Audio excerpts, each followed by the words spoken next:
رات کے پیٹ میں، رات کے درمیانی حصے میں۔ تہجد اصل میں جسے کہتے ہیں وہ نہیں ہے کہ جو عام طور پر لوگ فجر سے کچھ دیر پہلے جاگ گئے اذان سے اور جلدی سے 8 نفل پڑھ لیے، یہ تہجد نہیں ہے۔ یہ تو فجر کا ضمیمہ بنا لیا، ہاں نوافل ہے، عبادت ہے، اس کے بھی جو اس کے برکات ہیں وہ ظاہر ہوں گی، جو اس کا ثواب اور اجر ہے اللہ دے گا۔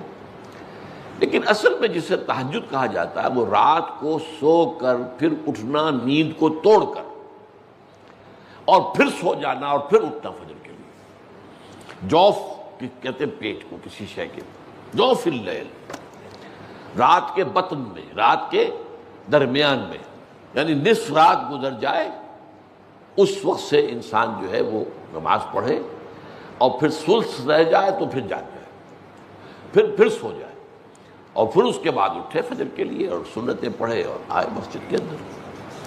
تو یہاں آپ نے فرمایا وَصَلَاةُ الرَّجُلِ فِي جَوْفِ اللَّيْلِ، اور اپنے اس قول کے لیے حضور نے آیتیں تلاوت فرمائی وہی دو آیتیں۔ یہاں یہ سورہ سجدہ کی آیت نمبر 16 اور 17 ہیں۔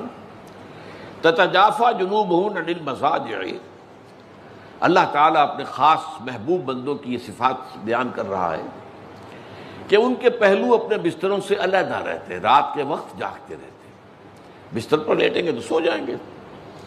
تتجافى جنوبهم عن المضاجع يدعون ربهم خوفا وطمعا، وہ اس وقت اپنے رب کو پکارتے ہیں، دعائیں کرتے ہیں، خوف کے ساتھ بھی، اس کے مواخذے کا خوف، اس کے عذاب کا خوف، اس کی باز پرس کا خوف، اس کی ناراضی کا خوف، جہنم کا خوف، و طمعا، اور طمع کس کی؟ اللہ راضی ہو جائے، اللہ کے اجر و ثواب کی بھی طمع ہو، لیکن سب سے بڑی طمع کیا ہے؟ اللہ مجھ سے راضی ہو جائے۔ اس لیے سب سے اونچا مقام یہی ہے، رضی اللہ عنہم ورضوا عنہ، اللہ ان سے راضی ہو گیا، وہ اللہ سے راضی ہو گئے۔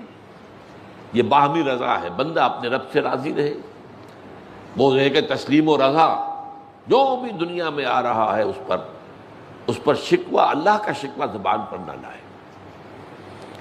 جو بھی آ رہا ہے یہ میرے رب کی طرف سے ہے، وہ میرا مولا ہے، آقا ہے، دوست ہے، میرا خیر خواہ ہے، اسے معلوم ہے کہ اس شر کے پیچھے کون سا خیر آ رہا ہے، مجھے کیا پتا، مجھے تو شر نظر آ رہا ہے، خیر تو نظر نہیں آ رہا۔ اس لیے فرمایا گیا کہ ہو سکتا ہے عسیٰ ان تکرہوا شیئا وہو خیر لکم وعسیٰ ان تحبوا شیئا وہو شر لکم واللہ یعلم وانتم لا تعلمون، ہو سکتا ہے تمہیں کوئی چیز بری لگے حالانکہ اسی میں تمہارا خیر ہو، عین ممکن ہے تمہیں کوئی چیز اچھی لگتی ہو حالانکہ اس میں تمہارے لیے شر ہے، اللہ جانتا ہے تم نہیں جانتے۔ اس کیفیت کے اندر دنیا کی زندگی گزارے، اللہ تعالیٰ آخرت میں اسے راضی کر دے گا، اللہ اس سے راضی ہو جائے گا۔